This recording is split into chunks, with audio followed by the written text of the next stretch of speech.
তো মন সামনে দি ফেলে ইটার তো আর মনটি জায়গা নাই আইবার ফত নাই তো ফত লই বেলা বলি আজিয়া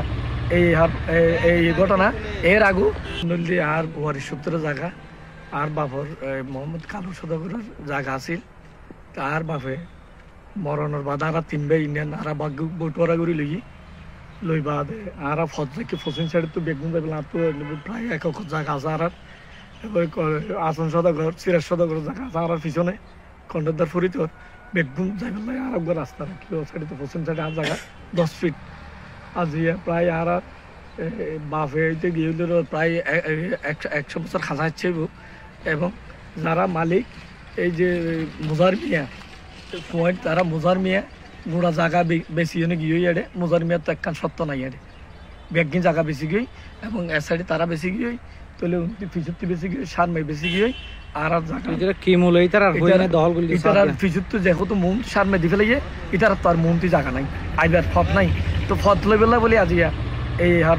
এই ঘটনা এর আগু উচি টিউনু মাইনুদ্দিনরে উকিয়া থানার নির্বাহী অফিসার মাইনুদ্দিন সাহেবের বিচার দিল মাইনুদ্দিন সাহেব চাই চিতি যাবে ওদের ওর তো জায়গা ও তো নদীলে লইবার কিছু নাই তো ওর জায়গা দিবেন ওরে আই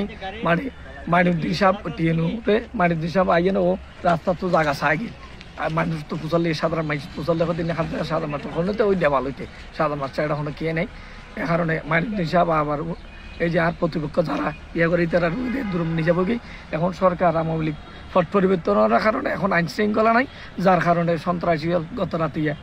এই যে ফাগার আই 12টা একটার দিকে আরে ফোন দিয়ে আই জানিবাদ আই বিভিন্ন মিকে ফোন করছি ফোন করানোর বাদে এই বিয়ানে আর আইয়ানে দেখি দিয়ে এটা আর বাচ্চা ওনার গাড়ি স্কুলের কাইম স্যারকে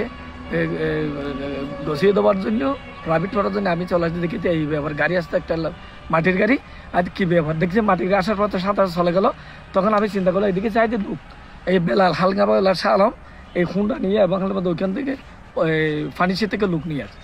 এটা এই যে এরা আসবে কন্ট্রাক্ট দিয়েছে 5 লক্ষ টাকা আপনারা কি অভিযোগ দিয়েছেন তারাই তা নাই অভিযোগ মুখে কুসিকে সাথে 12টা বাজে বলছি সকালে বলছি কিন্তু উসি সাহেব করে না কোথায় লিখিত কাগজ দেন উসি সাহেব তখন আমি ওখানে কি করছি লিখিত একটা কাগজ এখন দিয়ে আসছি দুপুরে তখন ওগুলো দায়িত্ব আছে এই দায়িত্ব দিয়েছে এবং সাবেক নেতৃবৃন্দ বিভিন্ন দলের এরা উসি সাহেবকে কি করছে অবগত করছে করার পরে এটা আইনগতভাবে ব্যবস্থা নেওয়ার জন্য ঊর্ধ্বতন কর্তৃপক্ষ আমি আর্মির ওখানেও গেছিলাম এই TNT আর্মি ক্যাম্প ওখানে কিন্তু আমি কোনো আর্মির যারা ওই গেটে আছে গেট থেকে আরেকজনকে অফিসের বসাচ্ছে সে বলছে ভাই আমাদের এই করার কিছু নাই আমরা ভাই যাইতে পারবো না এই ধরনের